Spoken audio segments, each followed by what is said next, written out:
পাক তিনটি মাস নির্ধারণ করেছেন, শাওয়াল মাস, যুলকাদা মাস, যুলহজ্জা মাস। শাওয়াল মাস প্রস্তুতি নেবেন, যুলকাদা মাস আল্লাহর ঘরে যাওয়ার আরম্ভ হবে, আর যুলহজ্জা মাসের 8 তারিখ থেকে 12 তারিখ পর্যন্ত এই 5 দিনের হজের 3টা ওয়াজিব, 3টা ফরজ, 6টা ওয়াজিব বাস্তবায়নের মাধ্যমে আল্লাহর দরবারে বান্দারা হজের 5টি গুরুত্বপূর্ণ বিধানের একটি অন্যতম বিধান তারা বাস্তবায়ন করেন, কামিয়াব হন, সফল হন। জোরে বলুন সুবহানাল্লাহ। আসলে হজ শব্দের শাব্দিক অর্থ হচ্ছে ইচ্ছা পোষণ করা, আল ইরাদা ওয়াল কাসদ, মনের কল্পনা, মনের ইচ্ছা। কাসদুল বাইতুল হারাম, আল্লাহর ঘরে ইচ্ছা পোষণ করা। কসদু জিয়ারাতিল বাইতুল মুআজ্জাম, মহান ঘর আল্লাহর ঘরের জিয়ারতের ইচ্ছা পোষণ করা, ইরাদা পোষণ করার নাম হচ্ছে হজ। জোরে বলুন সুবহানাল্লাহ। আর হজ্জে বাইতুল্লাহ শরঈ বিধান হচ্ছে, শরঈ সংজ্ঞা হচ্ছে, হজ বলা হয় নির্দিষ্ট সময়ে, নির্দিষ্ট মাসে, নির্দিষ্ট কিছু আরকান, আহকাম আমল করার, বাস্তবায়ন করার নাম হচ্ছে হজ। যেটা বলুন সুবহানাল্লাহ। আর এটা হচ্ছে ফরজ। ইসলামের মূল বিধান কয়টা? রুকন 5টা। তোর মধ্যে হজ্জে বাইতুল্লাহ অন্যতম একটা ভিত্তি, একটা রুকন, যেখানে শারীরিক আর্থিক ইবাদত একই সাথে হয়। যেটা বলুন সুবহানাল্লাহ। নামাজ ইবাদত, ফরজ, এটা শারীরিক ইবাদত। যাকাত ইবাদত, অর্থনৈতিক ইবাদত। আর হজ্জে বাইতুল্লাহ ইবাদত, এখানে অর্থনৈতিকও হবে, শারীরিকও হবে। শারীরিক, মানসিক, অর্থনৈতিক তিনটার সমন্বয়ের ইবাদতের নাম, কষ্টের নাম, পরিশ্রমের নাম হচ্ছে হজ্জে বাইতুল্লাহ। জোরে বলুন সুবহানাল্লাহ। এই জন্য সূরা আল ইমরানের 97 নম্বর আয়াত আল্লাহ পাক স্পষ্ট করে জানিয়ে দিয়েছেন হজ্জে বাইতুল্লাহ ফরজ কাদের উপর? এই 5টা বিধান, 5টা রুকন ইসলামের সবার উপর ফরজ নয়। ঈমান সবার উপর ফরজ, নামাজ সবার উপর ফরজ, গরিব ধনী সবার উপর, রোজা গরিব ধনী সবার উপর, যাকাত কিন্তু গরিবের উপর ফরজ না, ধনীর উপর ফরজ। যাদের কাছে নিসাব পরিমাণ সম্পদের মালিক থাকবে তাদের জন্য যাকাত ফরজ। অনুরূপভাবে হজ্জে বাইতুল্লাহ ধনী আর গরিবের বিষয় নয়। একটা কথা মাথায় রাখবেন, হজ্জে বাইতুল্লাহ ধনী আর গরিবের বিষয় নয়। হজ্জে বাইতুল্লাহর ক্ষেত্রে কোরআন আল্লাহ বলেছেন মানিস্তাতা, যারা যেতে সক্ষম হবেন অথবা আল্লাহর ঘরে পৌঁছতে পেরেছেন, পৌঁছার সুযোগ হয়েছে, আল্লাহর ঘরে যাওয়ার সুযোগ হয়েছে, তাদের উপর ফরজ করেছেন কে? যারা বলেন লা ইলাহা ইল্লাল্লাহ। অর্থাৎ এই হজ্জে বাইতুল্লাহ ফরজের ক্ষেত্রে অর্থনৈতিক সাপোর্ট যেভাবে লাগবে, দৈহিক সাপোর্টও লাগবে, আপনার মানসিক সাপোর্টও লাগবে। এক কথাই নবীজির সাথ করলেন, নবীজির দরবারে প্রশ্ন করা হয়েছিল, ইয়া রাসূলুল্লাহ ঈমানের পরে উত্তম আমল কোনটা? নবীজি বললেন আস-সালাতু লিআওকাতিহা, 5 ওয়াক্ত নামাজ পড়া নির্দিষ্ট সময়ে। আবার প্রশ্ন করা হলো ইয়া রাসূলুল্লাহ এরপরে? নবীজি বললেন আল জিহাদু ফি সাবিলিল্লাহ, আল্লাহর রাস্তায় জিহাদ করা। আবার প্রশ্ন করা হলো ইয়া রাসূলুল্লাহ এরপরে? নবীজি বললেন আল হজ্জুল মাবরুর, হজ্জে বাইতুল্লাহ আদায় করা। যেটা বলুন সুবহানাল্লাহ। আর সূরা আল ইমরানের 97 নম্বর আয়াত আল্লাহ পাক যেটা বলেছেন ওয়ালিল্লাহি আলান নাস হিজ্জুল বাইত মান ইসতাতা ইলাইহি সাবিলা। যেটা বলুন সুবহানাল্লাহ। ওয়ালিল্লাহি, হজ হবে একমাত্র কার জন্য? আল্লাহর জন্য। অন্য আয়াত আল্লাহ বলেছেন ওয়াতিমুল হজ্জা ওয়াল উমরাতা লিল্লাহ, তোমরা হজ্জে বাইতুল্লাহ আদায় করো, উমরা আদায় করো লিল্লাহি, একমাত্র কার জন্য? এখানে অন্য কোনো উদ্দেশ্য রাখতে পারবে না। ইখলাস নিয়ে, একনিষ্ঠতা নিয়ে একমাত্র হবে কার জন্য? এখানে দেখানোর জন্য, রিয়ার জন্য, নামের জন্য। আমার ভাই হজ করেছে এই জন্য আমি করি, আমার আত্মীয় হজ করেছে এই জন্য আমি করি, আমার বন্ধু হজ করেছে এই জন্য আমি করি, এগুলো হবে না। হজ্জে বাইতুল্লাহ হবে একমাত্র বান্দার, যাকে আল্লাহ পাক তৌফিক দান করেছেন, একমাত্র নিয়ত হবে কার জন্য? ইন্নামাল আমালু বিন্নিয়াত বলা হয়েছে। নবীজি সাদ করলেন ওই নিয়তের উপর নির্ভর করে আপনার আমলের সওয়াব দান করা হবে। জোরে বলুন সুবহানাল্লাহ।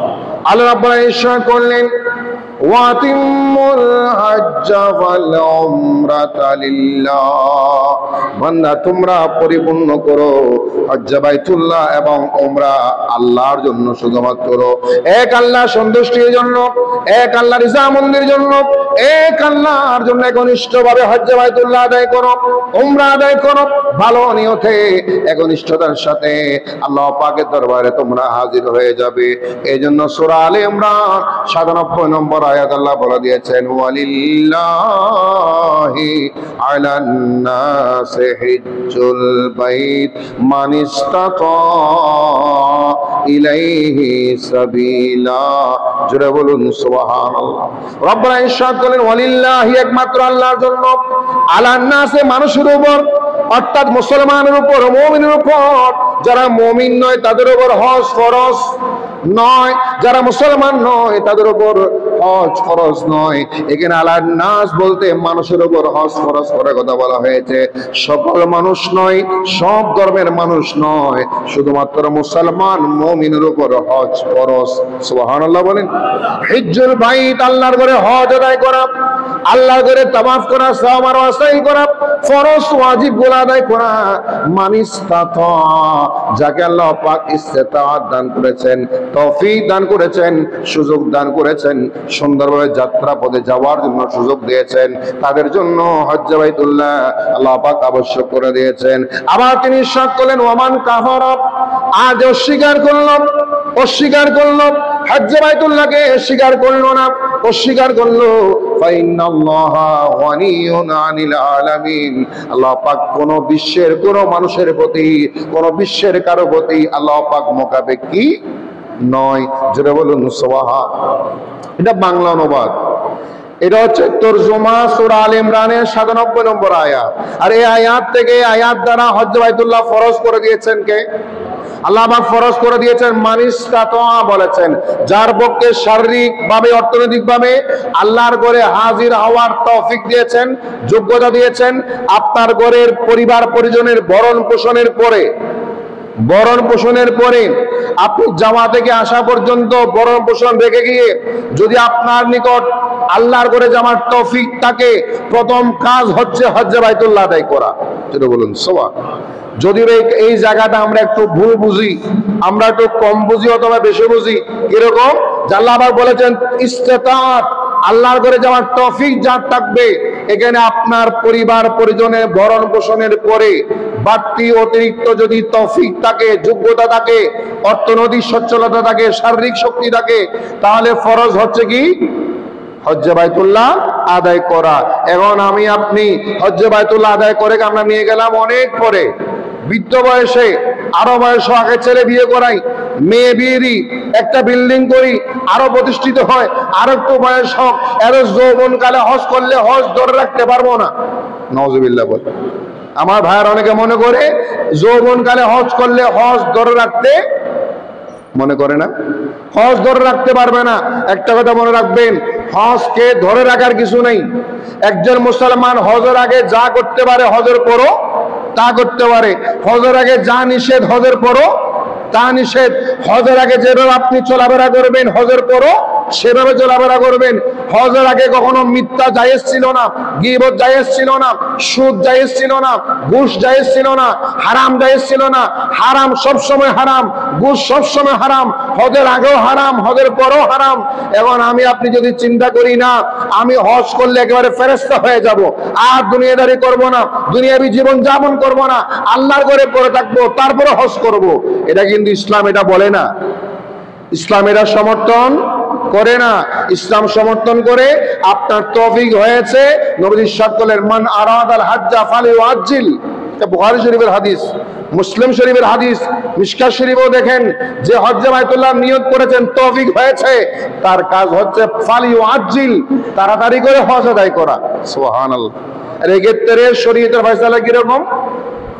আমাদের হানাফি মাযহাবের ইমাম আযম আবু হানিফা রাহমাতুল্লাহ বলেছেন হজের তৌফিক হলে দীর্ঘায়িত করা যাবে কিনা। ইমাম আযম বলেছেন যাবে, দেরি করা যাবে।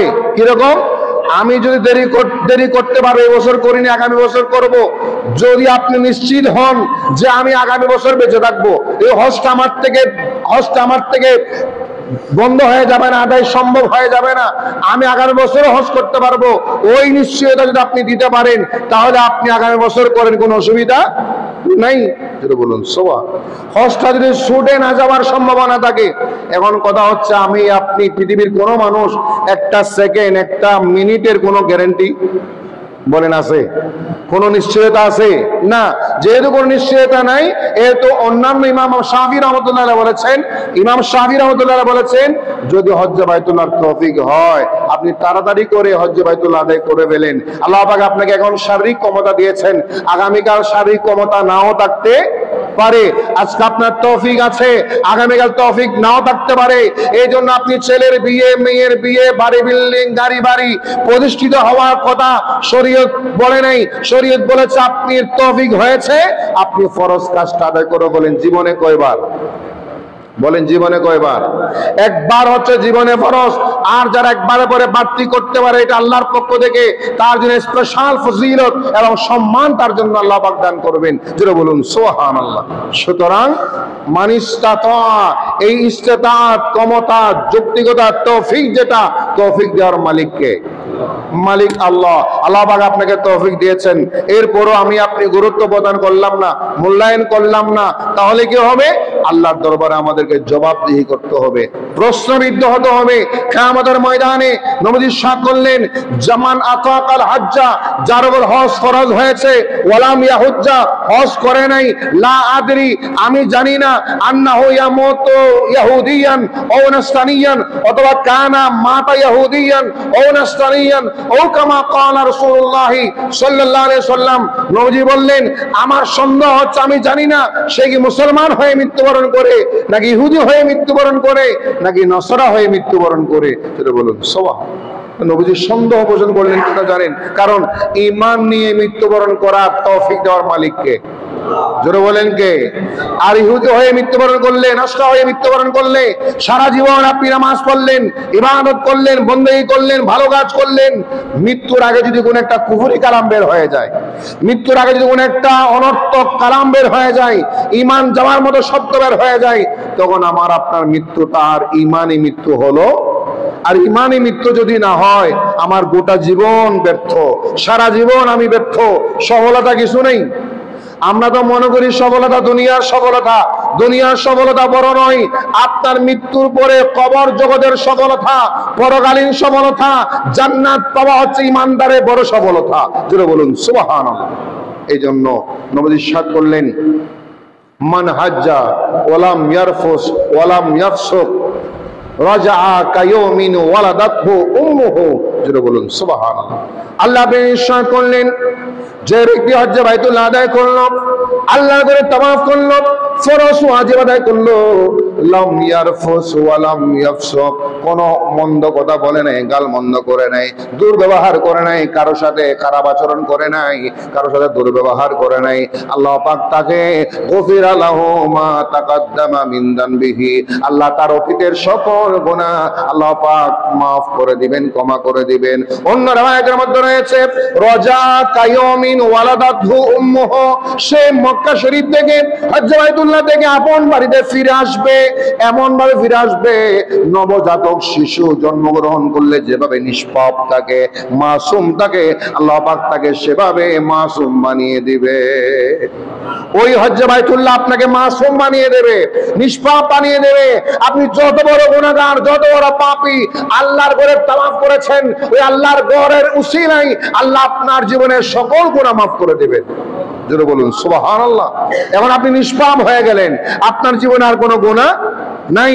এরপর থেকে আমার আপনার চলা ফেরা, কথাবার্তা, কাজ কর্ম, লেনদেন যদি আমরা একটু সতর্কতার সাথে করি, চিন্তা ভাবনা করে করি, ধর্মীয় অনুশাসন মেনে চলে করি, সুন্নাহ মোতাবেক করি, কোরআন সুন্নাহ মোতাবেক করার চেষ্টা করি, ইনশাআল্লাহ আমাদের গোটা জীবন সফলতা দান করবেন কে? আল্লাহ। এই জন্য বলেছেন, কদ আফলাহাল মুমিনুন, ইমানদার বান্দারা সফল হবে, অবশ্যই কামিয়াব হবে, যেহেতু তারা সফলতা আল্লাহর পক্ষ থেকে আসে। ওই হজ্জে বাইতুল্লাহ হচ্ছে সফল হওয়ার অন্যতম ওসিলা। জোরে বলুন সুবহানাল্লাহ। মা আয়েশা সিদ্দিকা রাদিয়াল্লাহু তাআলা আনহা প্রশ্ন করলেন, ইয়া রাসূলুল্লাহ, ইয়া হাবিবাল্লাহ, আপনারা জিহাদে যাচ্ছেন, আমরাও কি জিহাদ করতে পারি না? সুবহানাল্লাহ। এটা মাজমাউজ জাওয়ায়েদ কিতাবের দ্বিতীয় খণ্ড 275 পৃষ্ঠায় পাবেন। আমরা কি জিহাদে যেতে পারি না? নবী ইরশাদ করলেন, না, তোমাদের জিহাদে যাওয়ার দরকার নাই, তোমরা হজের মাস আসলে হজ্জে বাইতুল্লাহ করবে, ওটাই তোমাদের জন্য জিহাদ। আল্লাহু আকবার।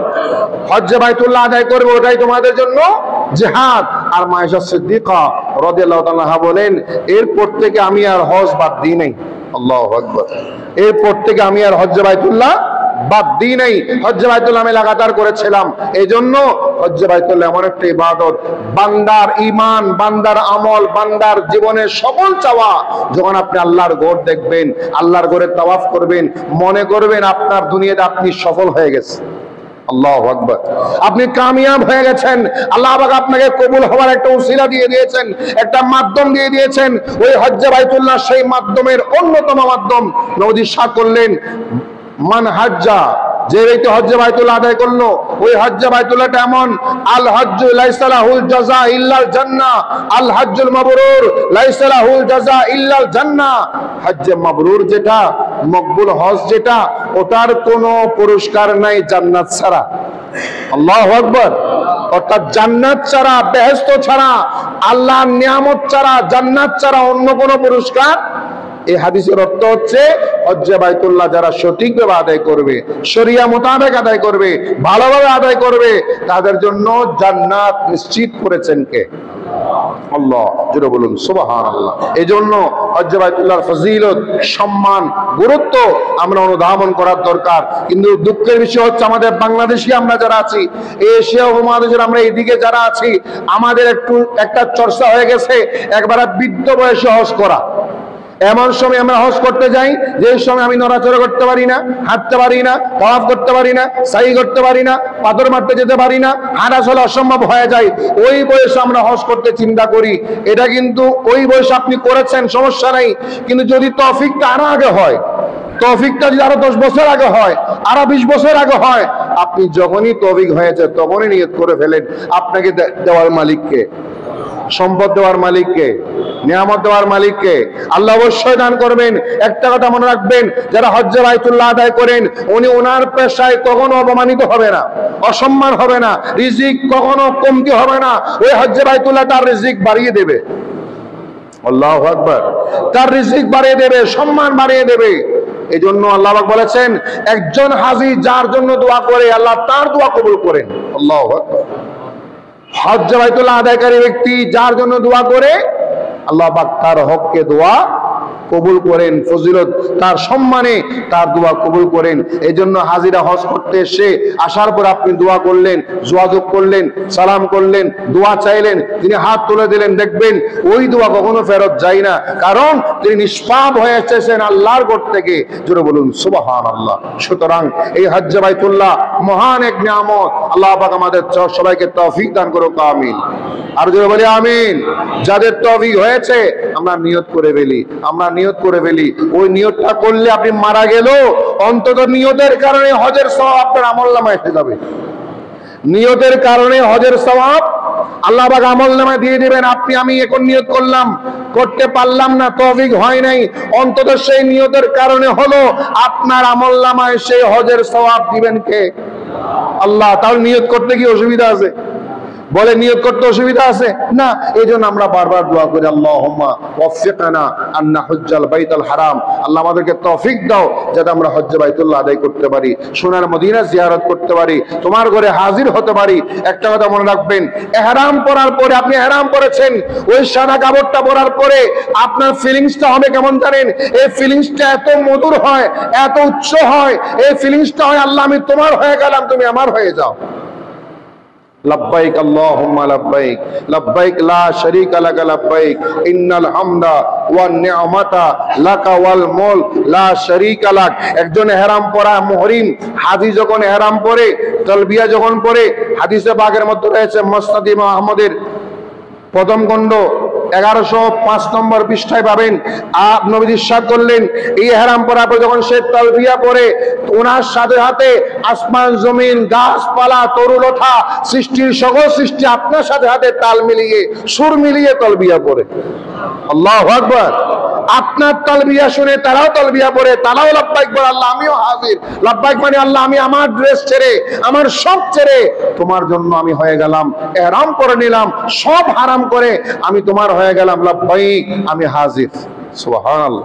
এই আমি হাজির যখন বললেন, আল্লাহ পাক আপনার সেই তালবিয়া শুনে ফেরেশতাদের সামনে ঘোষণা করে দেন, আমার ফেরেশতারা তোমরা সাক্ষী রাখো, আমি আমার এই বান্দাকে আমার নিরাপত্তায় নিয়ে আসলাম। আল্লাহু আকবার।